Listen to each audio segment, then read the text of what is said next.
আজকে দেখবো Thamel area. Thamel area যে কত সুন্দর সেটা দেখার জন্য চেষ্টা করবো, আর থামেল লাইফ, নাইট লাইফ কেমন সেটাও দেখার চেষ্টা করবো। থামেলে আছে অসংখ্য বার, অসংখ্য Korean restaurant, Chinese restaurant, Bengali restaurant and others countries. সবগুলো মিলে অনেক সুন্দর একটা নাইট লাইফ ফিল পাবেন। আর এখানে পাবেন অসংখ্য ট্রেকিংয়ে যাওয়ার জন্য যাবতীয় গিয়ার, উইন্টার স্যুট, এভরিথিং এখানে পাবেন এই থামেল এরিয়ায়।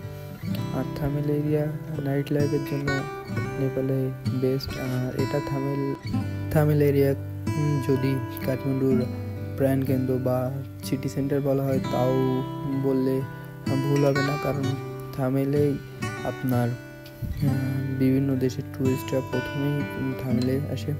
আর থামেলে যদি আপনার হোটেল হয় তাহলে রাতে 1-2 ঘন্টা ইজিলি এনজয় করতে পারবেন। সাথে সাথে বাসার জন্য কিছু কেনাকাটা করলেও এখান থেকে কেনাকাটা করতে পারবেন।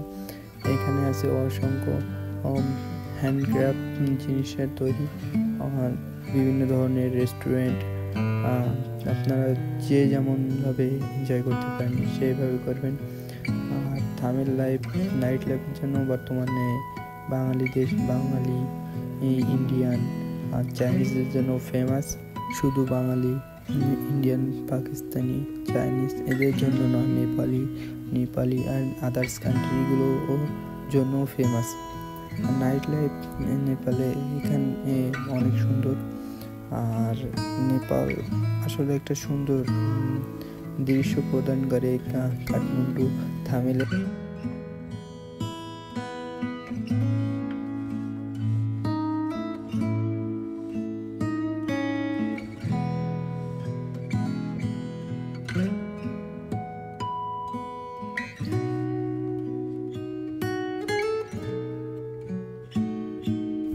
থামেল রোড সাইডে পাবেন অসংখ্য বার অ্যান্ড ক্লাব, যেখানে সাধারণত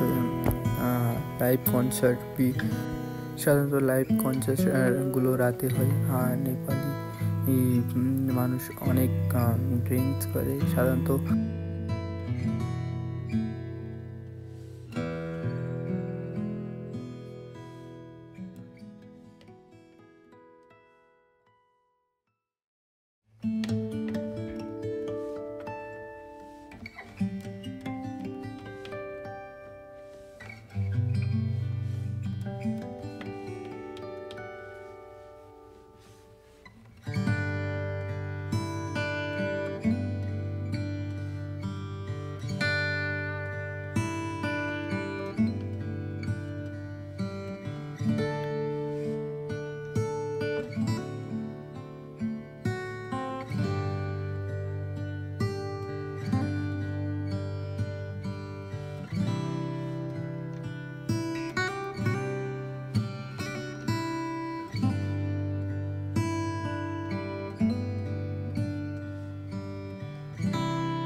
নেপালে স্টুডেন্টের আন্দোলনের পর যাদের মৃত্যু হয়েছে তাদের জন্য শান্তি কামনা করছিল। এখানে টিভি চ্যানেলও ইন্টারভিউ নিচ্ছিল। আর নেপালে সাধারণত মানুষের বিহেভিয়ার অনেক ভালো, আর তারা শান্তশিষ্ট, একটু আদার্স কান্ট্রির মতন নয়। আর সবাই মিলে দেখছিল যে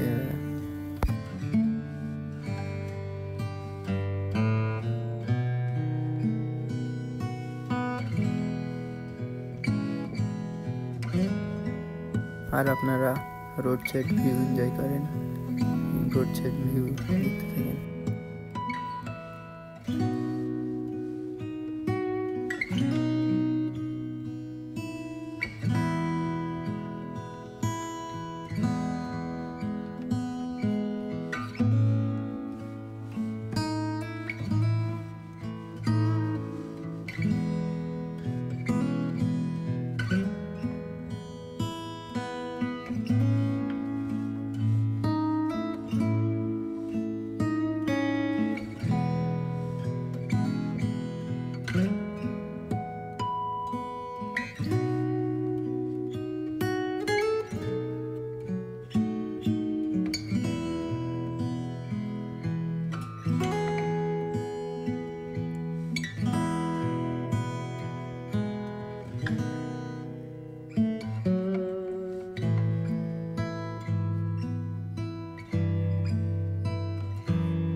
আর আমি শেষে কিছু ক্লিপ অ্যাড করে দিচ্ছি কেমন হয়, ক্লাব ক্যাসিনো বারগুলো ভিতরে কেমন হয় বা কী কী হয় একটু ক্লিপ অ্যাড করে দিচ্ছি, আপনারা সবাই দেখে নিন।